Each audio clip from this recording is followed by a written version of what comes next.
Halo semuanya, perkenalkan saya Tricia Minhayon. Saya dari Prodi Pendidikan Fisika, Fakultas Keguruan dan Ilmu Pendidikan, Universitas Nusa Cendana.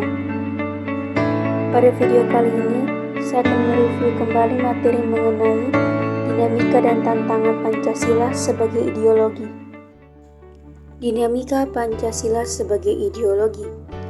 Jepang menjajah Indonesia kurang lebih 3,5 tahun, yang awalnya Jepang membuat kebijakan politik yang dimaksudkan agar bangsa Indonesia termasuk salah satu kekuatan Jepang. Jepang membuat BPUPKI pada tanggal 1 Maret 1945. Melalui badan pembentukan Jepang inilah para pemimpin Indonesia merancang sebuah dasar negara. Sebagai dasar negara Indonesia, muncul pemikiran mengenai Pancasila sebagian besar bersifat ideologis. Pancasila adalah suatu dasar negara yang lahir dan berkembang dalam waktu yang sangat panjang. Pancasila bersumber dari adat istiadat, agama, dan cara pandang manusia.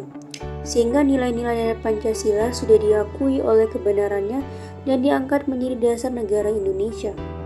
Dinamika Pancasila sebagai ideologi melibatkan pemahaman mendalam tentang bagaimana nilai-nilai Pancasila diimplementasikan dan dipertahankan dalam berbagai konteks sosial, ekonomi, dan politik. Penting untuk memahami bahwa Pancasila adalah landasan moral dan filosofi bagi negara Indonesia yang bertujuan untuk memastikan kesejahteraan dan keadilan bagi seluruh rakyat. Tantangan Pancasila sebagai ideologi. Sejalan dengan berjalannya sebuah negara Indonesia, ideologi Pancasila yang terbentuk mengalami ujian dan dinamika dari sebuah sistem politik dimulai dengan sistem demokrasi liberal yang dianut pada masa setelah Indonesia merdeka, pembentukan negara serikat, dan peristiwa G30 SPKI. Ada juga seperti yang pertama, perubahan nilai-nilai masyarakat yang terjadi secara dinamis dapat menantang relevansi dan penerimaan Pancasila. Masyarakat yang semakin terpengaruh oleh nilai-nilai global atau budaya asing dapat mengurangi kesadaran akan pentingnya Pancasila sebagai landasan negara.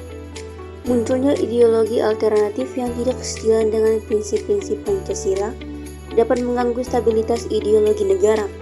Hal ini bisa terjadi melalui media sosial, pendidikan informal, atau agitasi politik.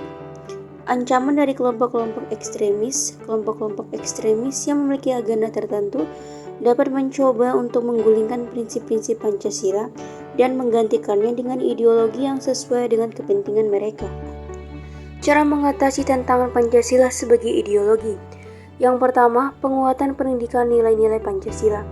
Melalui sistem pendidikan formal dan informal, nilai-nilai Pancasila perlu dipromosikan dan ditanamkan secara lebih kuat kepada generasi muda agar mereka memahami dan menginternalisasi prinsip-prinsip tersebut. Yang kedua, promosi inklusivitas dan dialog antar agama dan antara kelompok.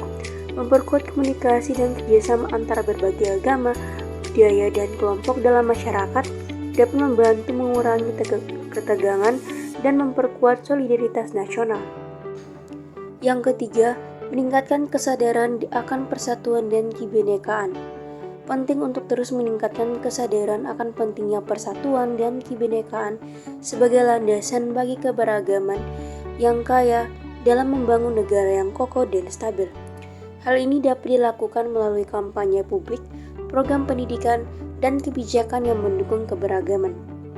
Dengan langkah-langkah ini, diharapkan Pancasila dapat terus menjadi fondasi yang kokoh dan relevan bagi kehidupan berbangsa dan bernegara di Indonesia. Sekian penjelasan saya dari materi dinamika dan tantangan Pancasila sebagai ideologi. Semoga apa yang saya sampaikan dapat bermanfaat untuk kita semua.